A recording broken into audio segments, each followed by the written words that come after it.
캄보디아 사건 얘기를 안 할 수가 없는데 캄보디아. 갈수록 태산인 게 또 한 분이 죽었다는 보도가 나왔죠. 네, 30대 여성이가 이제 돌아간다라고 했는데 베트남에서 사망을 했는데 바로 캄보디아하고 인접한 그 국경 근처에서 이제 사망을 했다라는 거고 이게 제가 이제 길게 설명하려면은 좀 뭔데 짧게 얘기를 하면은 이게 중국의 이제 복건성 쪽에 있는 근데 푸젠성이라고 얘기를 하거든요. 네. 이게 남쪽에 있어요.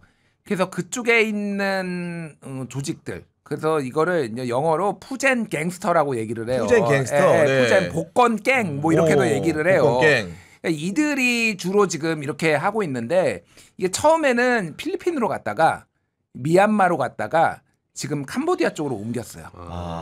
예, 근데 왜 옮겼냐? 여기에서 하다가 이런 작업들을 하다가 문제가 되면은 대대적으로 단속이 들어오잖아요. 그러면은 이제 튀는 거예요, 계속. 그래서 지금 얘기는 뭐가 나오냐면은 이 조직이 쉽게 근절이 안 될 거고 이 조직이 지금 동티모르나 태평양 쪽으로 지금 튀려고 하고 있다 지금 다시 정리해서. 아, 또 정리한 다음에. 그러니까 너무 이제 탄압이 세지고 그러면은 뭐 이런 상황이에요. 그래서 어쨌든 이게 그리고 작년에 무슨 일이 있었냐면은 미얀마에서 이 조직 이런 비슷한 조직들이 있었는데 중국 정부가 완전 초토화를 시켰어요. 왜 그랬냐면은 얘들이 기본적으로 중국계 갱스터들이잖아요. 그러니까 중국계 삼합회도 있고 막 그런데 얘들이 만든 거잖아요. 그러니까 언어적인 문제 때문에 중국인들의 대상으로 지금 우리 한국 할 때 한 것처럼 한 거예요. 그러니까 사기를 중국인 대상으로 쳤구나. 처음에 중국인을 쳤는데 처음에는 얘들이 지켜보다가 너무 심각하니까 중국 정부가 개입을 해가지고 미얀마는 지금 사실상 중국의 속국이라고 보면 돼요. 그러니까 1대1로 이렇게 돈 막 쏟아부으면서 미얀마는 사실상 중국의 속국이라고 보면 되고 그러니까 아예 거의 군대가 사실상 개입을 해가지고 이 조직을 다 초토화시킨 거예요. 그러니까 그렇구나. 한국으로 지금 타겟팅을 한 거예요. 그러니까. 중국 대신에. 그러니까 언어적 장벽이 있으니까 한국을 타겟팅하는 거는 쉽지 않으니까 한국에는 포섭을 해가지고 걔들이 또 물어오고 막 이런 게 있는데 거구나. 그런 상황이니까 중국을 더 이상 타겟으로 못 하고. 그래서 이제 이게 지금 최근에 이제 영국하고 미국 이제 당국에서 지금 태자그룹 프린스 그룹 이제 영어로 여기를 지금 자금을 동결하고 강력하게 지금, 제재하고 그 사람 뭐 이제 뭐 하고 있는 그 상황도 서구권에서는 이미 이거를 굉장히 심각하게 오랫동안 보고 있었다는 거예요. 그러니까 이미 그래서 외신에도 많이 나왔어요. 사실 워싱턴 포스트나 이런 게 작년 재작년에 이런 일들이 지금 동남아시아하고 중국권에서 벌어지고 있다. 근데 사실 우리가 너무 외신을 안 봐. 우리가 관심이 없다가 이제 한국 사람이 죽으니까 이제 이게 비극적인 일이지만 이게 이제 보기 시작한 거예요. 그래서 이게 굉장히 뿌리가 뽑기가 어려운 상황이고 오히려 더 지하로 숨어가지고 이런 방식으로 로맨스 스캠 그러니까요. 하고 로맨스 스캠이 어느 정도 규모면은 조단이에요, 조단이. 그러니까. 얘들이 벌어진 게 조단위로. 저도 벌고 이제 있어요. 말씀대로 외신 얘기하셨는데 저는 외신을 번역한 한국 신문을 봤는데 거기에 보니까 그 천지 회장이라는 사람 있잖아요. 그 태자 그룹에 이 사람을 상대로 지금 미국이나 영국이 자산 동결을 하는데 약 150억 달러, 쉽게 해서 20조가 넘는 돈에 비트코인을 몰수한다는 보도를 보고 얼마나 사기를 많이 쳤으면 이렇게 버냐 이런 생각이 들었거든요. 그러니까 이게 단순히 사기만 있는 게 아니라 얘네가 기본적으로 카지노를 운영해요. 거기다 카지노를 운영을 하고 그리고 여기에서도 이렇게 애들 로맨스 스캠하고 텔레마케팅, 그러니까 이제 그 전화 사기로 하고 이거를 세탁을 하는 거예요. 그러니까 카지노로 가져와서 이거를 비트코인이나 이런 걸로 환전을 해가지고 세탁을 해가지고 그거를 서방에 있는 또 금융에 맡겨놓고 그걸로 또 다른 사업하고 그리고 상납 캄보디아 정부나 미얀마 정부에 또 찔러주는 거죠. 그러니까 뇌물 찔러주고. 그래서 캄보디아의 이 산업에 지금 종사하는 사람만 20만 명 정도 된다라고 해요. 그러니까. 진짜로 20만 명이? 적게 잡으면 한 12만 명, 많으면 20만 명. 그러니까 남미의 콜롬비아가 사실은 근간 산업이 국가의 근간 산업이 마약이거든요. 전 인구의 뭐 한 30%가 마약 산업에 종사한다고 할 정도로 이 범죄가 산업이 돼버린 거예요. 그러니까 이쪽이 취약한 게 많거든요. 그러니까 경제적으로 낙후되고 그러니까 돈은 이 정도가 세금 내고 다 찔러주고 하니까 여기가 이제 이렇게 된 거예요. 그러니까. 아니 그럼 범죄의 피해자가 자국민이 된다는 사실을 이미 사건 건수의 급증을 통해서 우리 정부가 당연히 스캔을 할 수 있었고 윤석열 정부 때 어떻게 보면 지난해에도 굉장히 많은 그 사건들이 있었는데 봤더니 정부도 윤석열 정부는 말할 것도 없는 것이고 우리 국회에서도 보니까 국회의원들이 캄보디아를 꽤 네 차례나 2년 동안 갔는데 간 동안에 결국은 이 관련해 가지고 방문한다거나 항의한다거나 뭔가 준비한다거나 조사한다거나 그런 기록이 없다는 겁니다 지금. 그러니까 이번에도 사실 이게 박찬대 의원이 공론화를 좀 하면서 그것도 제보를 통해서 상당히 참 훌륭한 일들을 많이 하신 것 같고.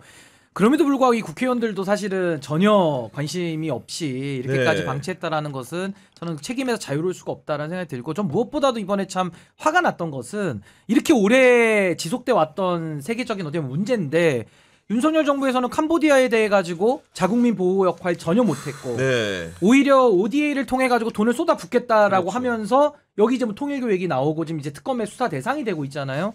그러니까 정말 어떤 외교 문제나 이런 자국민 보호를 위해 했던 영사 업무 이런 것들을 전혀 손보지 않았던 이 책임도 저는 참 우리가 물어야 되지 않을까라는 생각이 들고 지금이라도 이 문제의식에 대해서 더 확산도 당연히 필요하고요. 네. 또 구출하는 업무도 있지만은 국제 피싱 범죄 수사청 같은 건 좀 만들어야 된다고 봅니다. 국제적인 수사청을 그러니까 이거는 만들어서 국제 공조도 중요하지만 우리나라도 뭐 국정원 또 경찰 또 이런 외사 업무하는 이런 여러 가지 부처들을 넘나드는 국제 공조를 위한 저는 피싱 범죄 수사청을 좀 대대적으로 만들어서 전문성도 키워야 되고 정보 수집도 미리미리 해야 되기 때문에 이런 식의 좀 특화된 수사청은 좀 우리가 이제는 만들 때도 되지 않았나 그런 생각이 듭니다. 그러니까 네, 어제도 약간 비슷한 얘기 조금 했는데, 그러니까 아까 중국에서는 미얀마 소탕했다 그랬잖아요. 그런 얘기 들으니까 우리 이제 국민 중에 일부도 저한테 물어보시는 게, 야, 우리도 경찰 특공대 있고 군인의 특전사도 있는데 그런 사람들 좀 동원해가 현지에 보내가지고 예를 들면 감금된 사람 구출하고 이렇게 군사작전 같은 것들 할 수 없냐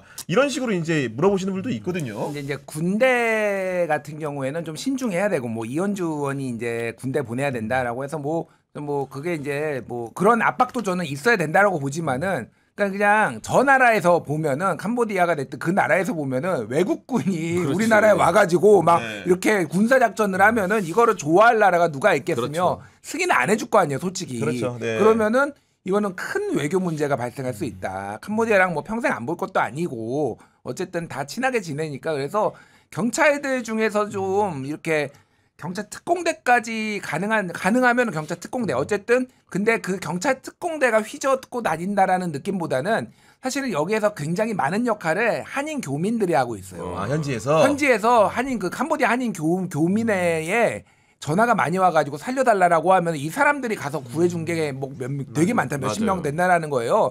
그러니까 이 사람들이 그렇게 모양에 나서고 우리나라 경찰들이 좀 백업을 해줘가지고 많이 도와주고 하는 식으로 모양을 만들면은 이게 외교 마찰도 좀 적고 근데 그런 것들을 지금 협의를 해야 되는 거고 근데 뭐 국회의원들이 잘 몰라서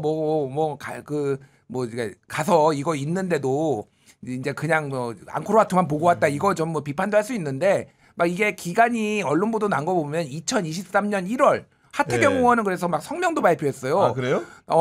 야 2023년 1월에는 이거 납치 없었는데 나까지 도매급으로 이렇게 욕하면 이렇게 어떡해 하느냐. 뭐 그래서 섞여있는데 이게 지금 핵심적인 건 그거예요. 윤익은 이제 경찰청장 전 이제, 경찰청장. 예, 저기 네. 윤석열 정부 들어와가지고 이게 이제 국감에서도 나온 얘기인데 경찰에는 외사국이라는 게 있어요. 외사과. 외사과가 뭐냐면 이를테면 뭐 수사과도 있고 형사과도 있고 정보과도 있고 외사과도 맞아요. 있잖아요. 네. 외사는 말 그대로 외국인 사무 뭐 외국과 관련된 사무를 하는 거예요. 그래서 국내에 들어와 있는 외국인 아니면은 해외 공관들이나 이런 거. 근데 그 윤석열 정부 때 경찰에서 윤희근 경찰청장이 외사과가 1,100명 있었는데 외사과를 해체해 버렸어요. 아 예. 당시에 예. 정보랑 합쳤나 뭐 그런 거였나요? 정보과 예, 밑으로 들어갔어요. 예. 그래서 국장이 원래 정보국장 산하에 그냥 국제협력관 이런 식으로 하고 50명만 남겼어요. 근데 그게 이제 왜 그렇게 됐냐면은 이제 첫 번째는 이제 검경수사권 조정으로 인해서 국수본이 탄생을 했잖아요. 국가수사본부가 탄생을 하니까 거기에 인력을 보내야 되니까 사람이 모자른 거야. 근데 윤석열이 이제 경찰을 별로 안 좋아하잖아요. 검사 출신이고 검경 수사권 조정을 하냐. 그러니까 인력 보강 안 해준 거예요. 그러니까 니들이 알아서 해 경찰이. 그러니까 제 당장은 티가 들라는. 예를 들면 형사과에서 줄이거나 수사과에서 줄이면은 이게 뭐 문제가 될 거 뭐 아니에요. 난리가 날 것 같으니까. 그러니까 당장은 티가 안 나는 외사과, 외사국에 있는 사람들을 다 빼가지고 다 다른 데로 보내버린 건데 지금 이게 그렇게 된 거예요. 그래서 이게 경찰에서는 별 문제 없다라고 하는데 제가 또 경찰도 한 4년 출입했잖아요. 경찰통. 오늘부터 경찰청 갑니다 지금. 그러니까 예. 이게 뭐냐면은 이게 본인 업무라고 생각을 안 해요 경찰이. 그러니까 외사국이 있으면은 외사를 해야 되니까 이게 어느 정도냐면은 이게 범죄 통계를 안 잡힙니다. 그래요? 이게 캄보디아에 있는 게 이게 우리가 해야 될 업무가 아니기 때문에 경찰 통계로 안 잡혀가지고 지금 올해 1월부터 8월까지 330명, 네. 작년에 220명이 감금 신고가 들어왔다죠 하잖아요. 그거 자세히 보시면 어디로 오는지 있어요? 외교부 말이에요. 자료가 외교부예요. 야, 소스가 외교부에 신고가 들어가. 그러니까 외교부는 근데 솔직히 이것도 당연히 중요한데 엄청 많잖아요. 그래서 조현 외교부 장관도 그 전에 외교부 장관도 작년부터 막 감금되고 그러는데 이게 뭔 말인지 모르는 거야. 있나 보다 그냥 아무도 신경 안 쓰고 경찰도 신경 안 쓰고 이게 지금 이렇게 와가지고 지금 이렇게 된 거예요 이게. 드디어 아니, 그래서 터진 제가 거구나. 아까 말씀드린 대로 국제 피싱 범죄와 관련된 수사청을 따로 만들어야 외교부 또 검찰, 경찰, 수사기관 또 국정원 이게 공조가 돼서 해도 어려운 문제인데 지금은 다 찢어져 있어가지고 윤석열 정권 때 오히려 경찰에서 외사국 업무가 가장 소홀하게 여겼던 거죠. 그러면서 인원 또 빼가고 이러니까 뭐 우리 교민들이나 또 해외에 체류하시는 분들 안전이 담보가 되겠습니까? 이게? 맞아요. 그러니까 굉장히 이거는 심각하게 이제 경각심을 가지고 네. 제도 개선도 적극적으로 나서야 된다라는 생각이 네, 듭니다. 꼭 그래야 될 것 같고.